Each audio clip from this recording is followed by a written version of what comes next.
Hello everybody, this is Blade Cross EXE. Welcome back to Fate Grand Order. Alright, Shinjuku, Pseudo Singularity, Return of the Wolf King. Yeah, the writer of Shinjuku has just caught up with us.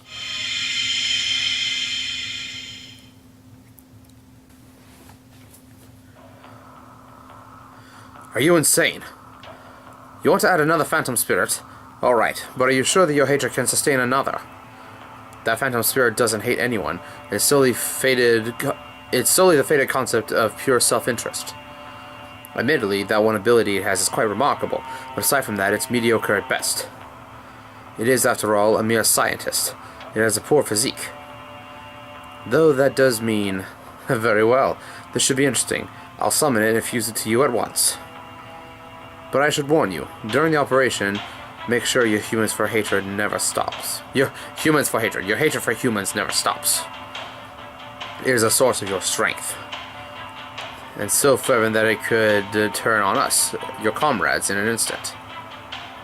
You have nurtured it and gone from a phantom spirit into a monster capable of killing heroic spirits. So hate, loathe, and despise. Otherwise, you will never defeat that master. Servants are not human, and in this Shinjuku, those who live here merely pretend to be. The only true human here, someone who always forges ahead and never gives up, is the master of Chaldea, Gabriel.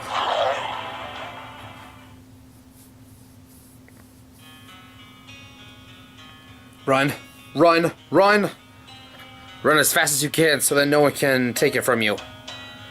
His cold instincts and boiling hot hatred are his lifeblood, his most potent source of fuel.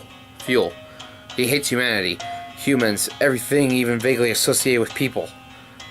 He derives no joy or pleasure from eating them, and it only serves to stoke the flames of his hatred. He is no longer a mere beast, no longer content with running around vast plains. He is devolved into a monster wholly devoured by his all-consuming need for revenge. You may think it's sad, but from his perspective, he couldn't care less. The only one who mourns for him is his beloved wife, but he will never see her again. Without her, what is my purpose? His heart, his flesh, his fangs, his claws, all call out in response. Punishment. Absolute punishment. You are the one who destroyed me. So I will destroy you as well. I will destroy all of humanity. I will keep rending and tearing until my fangs break and my claws go dull. Ah, I miss my home in the plains. The smell of the earth, the texture, it's all fading away.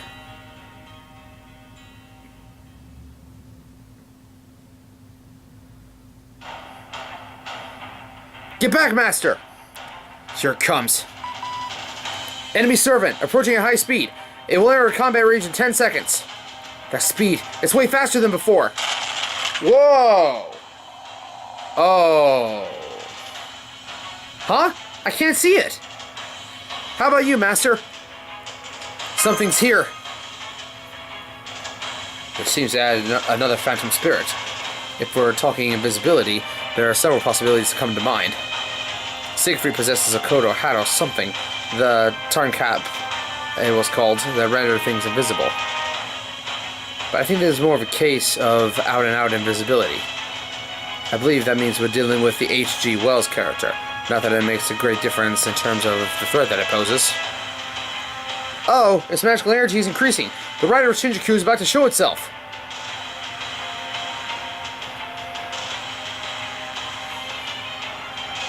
This is...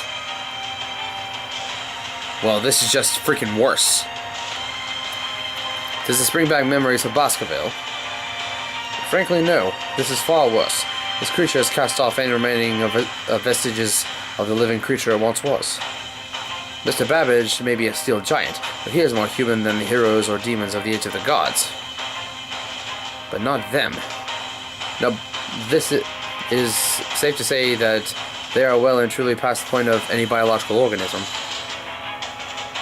As for the Wolf's Headless Rider, Hessian, most likely. Hessian? I don't remember any hero by that name. A Hessian was not a particular person's name.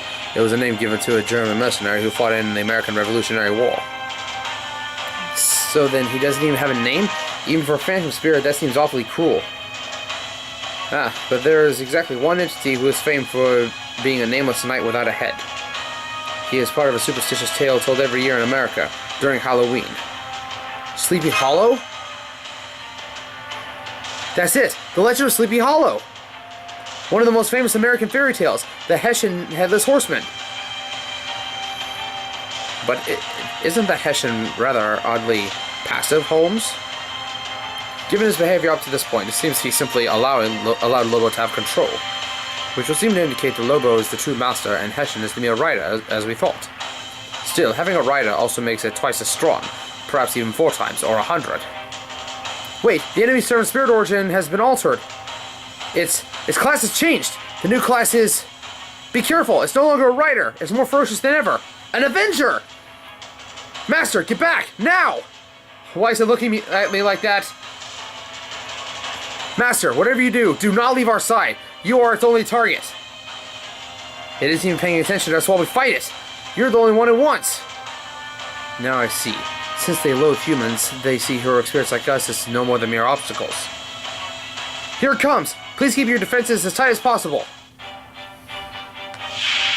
Avenger of Shinjuku. Oh boy. The doggo's gotten a lot stronger. And now he can evade. Okay. How long does that last? Okay, just 1 hit. Alright, well... Let's go to town.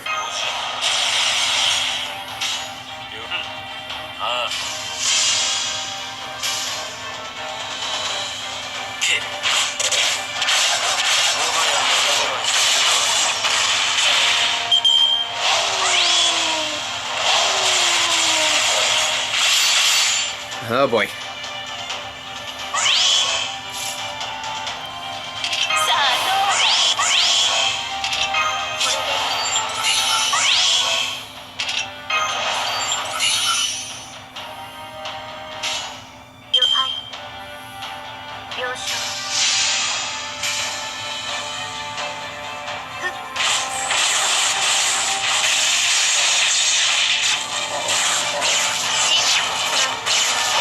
His secondary HP meter isn't that big, so I wonder how big his primary one is.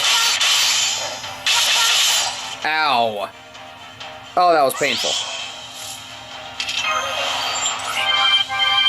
Oh boy. Okay.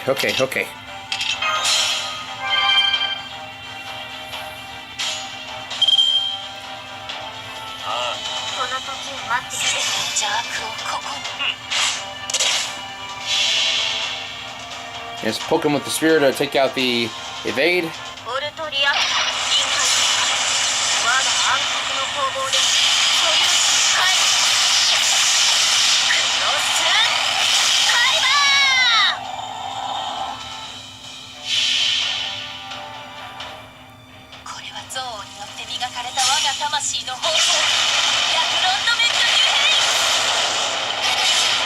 Didn't quite break his gauge. Came close though. Ow. Oh boy.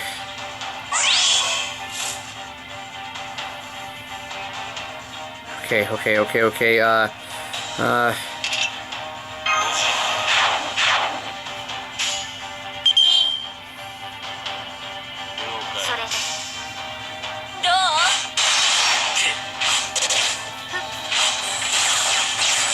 Alright.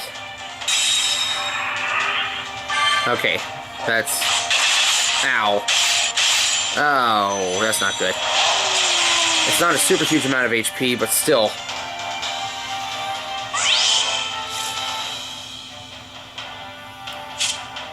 I've only got one turn for guts left. Okay. So...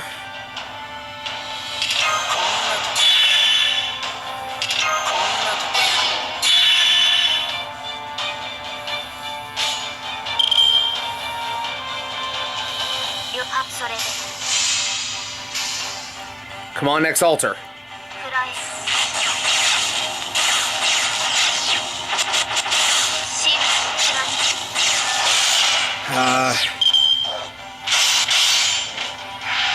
Ow! Oh boy.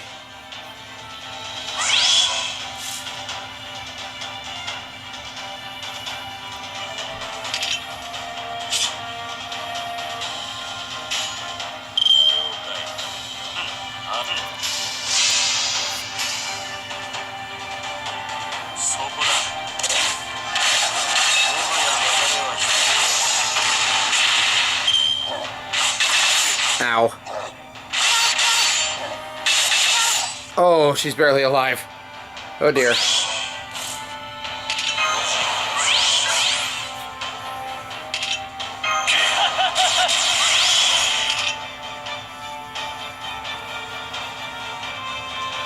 Okay, here's what I'm gonna do. Alright. Okay, I'm gonna use Unfair Chateau d'If, which will... Yes, it's a waste, but it'll curse him even if it doesn't damage him. At least it should. And then it'll give the other two Noble Phantasm buff. Okay. It's not gonna kill him, but it's gonna do, hopefully, at least a decent amount of damage. Plus, it also drops his defense while I'm at it. Oh, I forgot I had negate invincibility equipped. But does that remove the buff? Yes, it does. Ha! I totally forgot that thing actually pierced some invincibility because I've been using it for attack buffs. Alright, time to put this doggy down. Good job, X. Okay, I'm not going to kill it this turn, but this is at least going to deal a nice chunk of damage. Gnarly.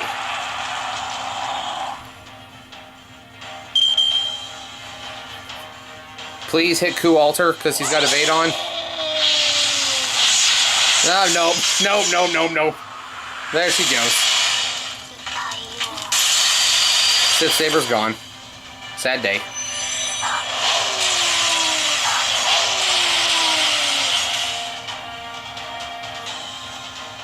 Next up is Emiya.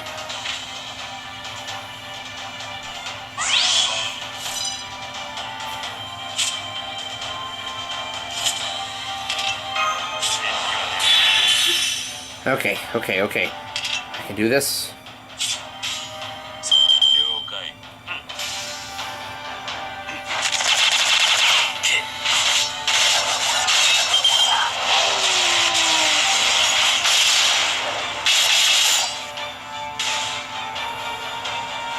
Yeah, keep using your invisible.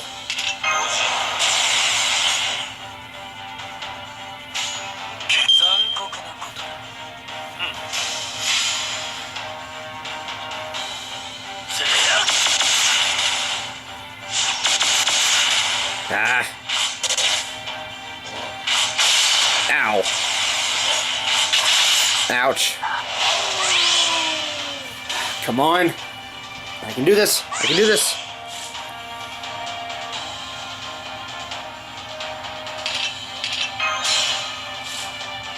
Okay, you know what? I'm not risking it. Alright. By order of my command spell. Kukulane Altar. Unleash your Noble Phantasm.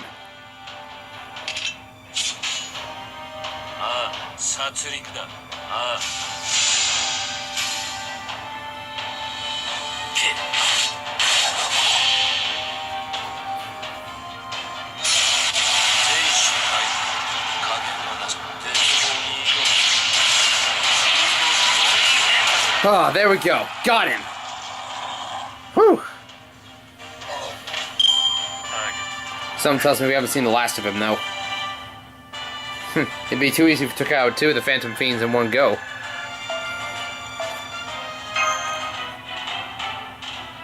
Get back!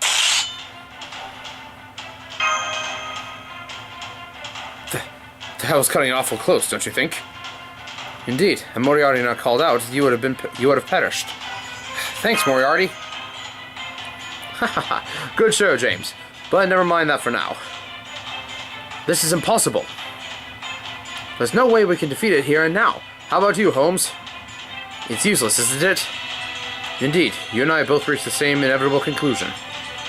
In order to get through to this dire situation, someone must sacrifice themselves. I suppose you're right. Isn't there another way? No, you must not surrender to the delusions on the battlefield, Master. Perhaps we should decide this fair and square, through rock, paper, scissors. I'll use paper, so make sure you all use rock. Very well, you can stay. If it helps, I shall send you off with the light of my sacred sword. Frankly, as far as servants go, I'm running down to the point to where I'm barely stronger than a master here. So please don't include me in your count. Don't worry, Master has already told me how you can manage to disguise yourself as Edmund. Damn. Hey, Dragon Witch! We should decide who to sacrifice will be now, while the Avenger Shinjuku is out of commission. Oh, that. I'll handle it. What? You need someone to keep it here, right? I got this. You all hurry up and get lost. I can only buy you a little time. Use it to come up with a plan or a trap or something to take it out for good. Wait, should we not decide this more fairly through rock, paper, scissors? Shut up, Ice Bitch Queen. I said I got this. You're good with that, right, Master? No, I'm not. Come on, Jalter. Yeah, I get it. You don't want to see me die. Too bad. It's not like I care what you want. I suppose this is motivated by some sympathy you feel for a fellow Avenger, Ms. Jean? Hell no. There's nothing as wholesome as that. I hate seeing it running around like some mindless damn monster. It should at least have some kind of goal. So it's up to me to give it a goal. Nothing to do with sympathy. I just want to give it a real end. That doesn't mean that you need to die. It's not like I'm planning on dying. I'm proud of all the that I pulled off. This is true. If anyone can do this, it'd be someone as impudent and brazen as you. Right? Well then, one word of warning, if I may. Watch your feet. My feet? Oh, okay. Jeanne d'Arc Alter. What? I'm counting on you. I said get lost. I got this.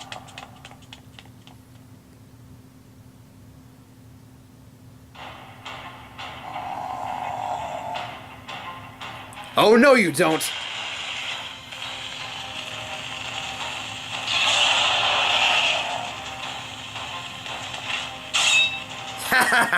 You ain't going nowhere.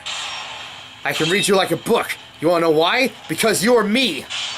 You hate everything with a passion. You spend every day in an unquenchable burning fire inside you. You keep killing and killing and killing, but it never goes away. Not even if you kill the one who's behind it all. So you have no choice but to burn everything down, because that might just make this awful feeling go away. But, spoiler alert, it won't. Not for the rest of your life. You won't be ready until the day you die. You and I are both beings of pure hate. We're killing machines, forever moving faster and faster, taking life after life until we finally bite the dust ourselves.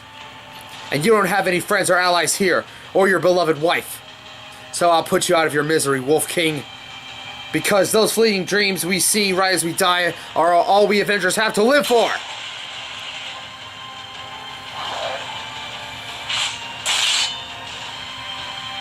Ow. Shit. This wound's definitely fatal. If you had just gone through my heart, you just had to get through my heart, didn't you? Not even a smile, huh? It's all just hate with you. At least learn to enjoy your revenge, you dumb mutt. Oh, right. I guess you can't even enjoy that anymore, can you? And one more thing. I'm afraid I'm gonna make sure you stay here a little bit longer. La Grandements du Haine!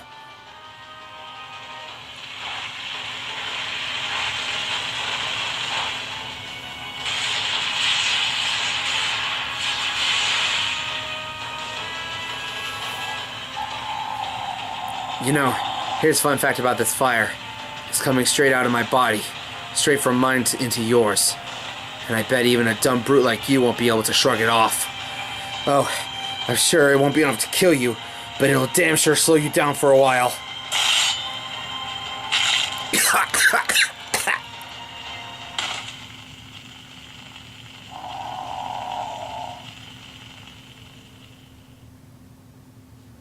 It's no good. I can't move a muscle. It's even hard to breathe. Must have burned my lungs. Well, it's not like being able to move will make much of a difference anyway.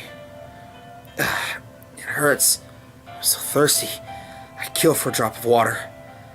I'm just a fake. A counterfeit. All I really know is that painful memories are just that. Painful. I don't think I really got just how much it would hurt to be burned alive. The stupid holy maiden. How could she hurt like this and never think to take revenge?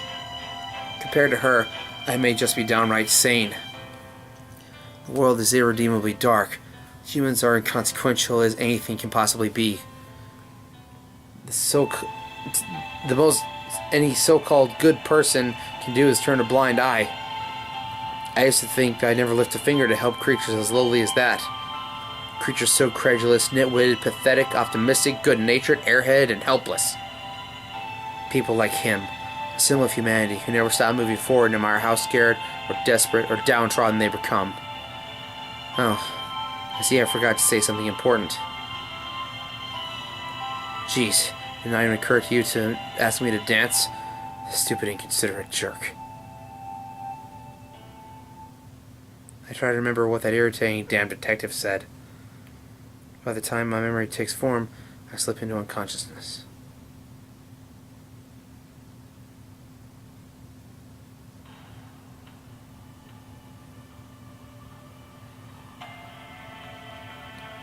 So how do we beat him? I'm told you fought against various monsters during the Seventh Singularity. Yes, that's true. In Babylonia, Master and I fought against Tiamat's demonic beasts and against Tiamat herself. Of course, we only succeeded thanks to everyone else's help. Compared to that, calling the Wolf King a demonic beast is a disservice. After all, he was originally nothing but an ordinary wolf. No matter what sort of wolf he may be, he's still a species that existed in 1999. Naturally, he would have had no association with anything related to magecraft. At the time, there were still some superstitions remaining in the Americas, and while there were no doubt that some people who thought of Lobo as the devil, that doesn't make it so. He was nothing more than an ordinary wolf, a simple animal, a mere phantom spirit. And yet, even as decades, even centuries passed, his anger never once subsided. He continues to despise humans and eventually gained the power intended solely to kill them. Quite dreadful, isn't it, Master? Now that things have come to this, we must deal with a mere wolf as though he were a true demonic beast. Indeed. There's no possible way anyone would confuse him with a mere wolf. Lobo, the Wolf King. According to Dr. Setton's writings, they were never once able to catch him in a trap. Quite right, Miss Crylite. Back then in America, wolves were a tremendous problem for those who kept livestock.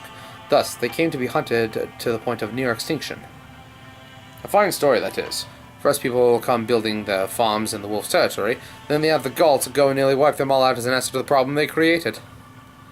Yet the fact remains that the people must keep livestock in order to ensure their own survival. In our time, the Industrial Revolution was already well underway. Trains rumbled across the land as smoke covered the sky. At some point, our respect for nature turned into defiance.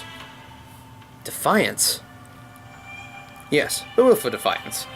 Were our sole goal to triumph over our opponent by any means necessary. For us, nature was something to be fought, but in time our technology grew to surpass it. But by then, once common animals had disappeared, and nature was on the brink of annihilation. At some point, we looked around and realized that we had long since left it in the dust. Having finally come to our senses, we began going in the opposite direction, to try and preserve nature. In that sense, one could say that Wolf King Lobo was a casualty of that time. Even so, we still have to defeat him. Quite right. My apologies for that somewhat tedious tangent. But that was the moment that Lobo became our enemy, a painful truth you need to bear the weight of. I thought that would be best to help you acclimate the weight now, but it seems there's no need. You know, Holmes, at times you strike me as perfectly dastardly villain yourself. I know, right? I believe you just might have a point, Miss Arturia. But that doesn't matter. We still need to figure out what to do about the Wolf King. Not because he's our enemy, nor even to repair the Singularity. May I ask what you mean by that? You are the head of the villainous organization. You know what you do is evil, yet something akin to instinct compels you to do it nonetheless. Of course, I'm no different. I do evil so that order may be preserved. That doesn't necessarily mean that I fully understand, but the dragon... that woman mentioned something the other day. Hatred and revenge are what keep me alive. Even so, my heart still groans from the strain at times. Why? It's not the last gasp of dying conscience or anything as tried or cheesy as that. It's simply a matter of heart's acceleration. We run at full speed all the time in order to satiate our revenge. We keep going faster and faster. Half-assed hatred won't cut it. Half-assed revenge is a waste. Now we take revenge on someone who really deserves it. That's the point when we realize we can never stop. That's our bloodthirsty heart will never be satisfied, even though it should have been. The cracks start to show, and all we want is more. Forever and ever, into eternity. Yeah, I know there aren't too many servants in this class, but more of us have been popping up lately. So, tell Master that if we ever happen to run into one, you kill them good and dead. Don't just defeat them.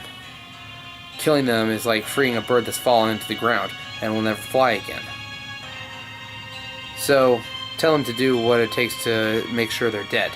Tell him to show no mercy. Jean. Now I see. Of course I understand hatred as a motive for a crime. I thought I understood Avengers as well. But it seems my understanding was surface level at best. All that said, the problem is the Wolf King. Let's say that the top servant from all classes, including myself, were to challenge him together. What do you think he would do once our victory drew near? Run away, most likely. Fortunately for him, and unfortunately for us, he has nothing in the way of pride. If he senses that he is at a disadvantage, he won't hesitate to run. Living things are optimized to prioritize their survival. That's doubly the true for a beast's instinct. No matter how driven by hatred he may be, he is still a wolf. So the first order of business is to ensure he cannot run away. What about leading him somewhere indoors? I measured his energy when he charged. Sadly, there aren't many walls strong enough to contain him. You need something like a fallout shelter, tens of meters underground. Anything else and you'd have a hard time. Master, in Senton's books, how do they eventually defeat the Wolf King? Something about Blanca? Indeed. They use the body of Lobo's beloved wife, the white wolf Blanca, as bait in their trap. But now that he's an Avenger, I can't imagine he'll fall for the same sort of trap twice. Ah, Da Vinci, you only say that because your knowledge of Shinjuku is limited. Indeed. In this place, the power of stories is far greater than you might think. Here, tales of heroic spirits can be as much as a weakness as Achilles' heel or Siegfried's back. Their manner of death, as depicted in their stories, is of utmost importance. That knowledge can be as powerful as a conceptual weapon. I see. In that case, what would mean? That would mean the Wolf King's weakness are animal traps and his wife Blanca. Imagine you can find what you need in Shinjuku to make the right sort of trap, but indeed, there is no Blanca here. No white wolf to be found. Without her, Lobo would never fall for any trap in the first place. After all, Seton only resorted to her because poison, camouflage, and everything else failed. No! No, Cavall, no! Why, Cavall 2, didn't you just eat just a moment ago? We're having an important discussion now. Go wait in the corner like a good boy.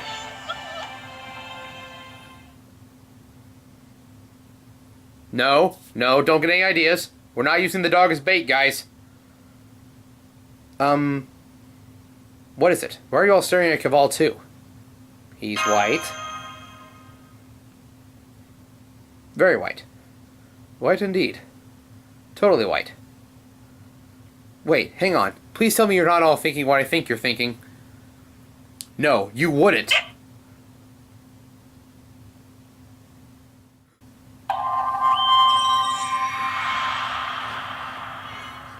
Avenger of Shinjuku, Hessian Lobo.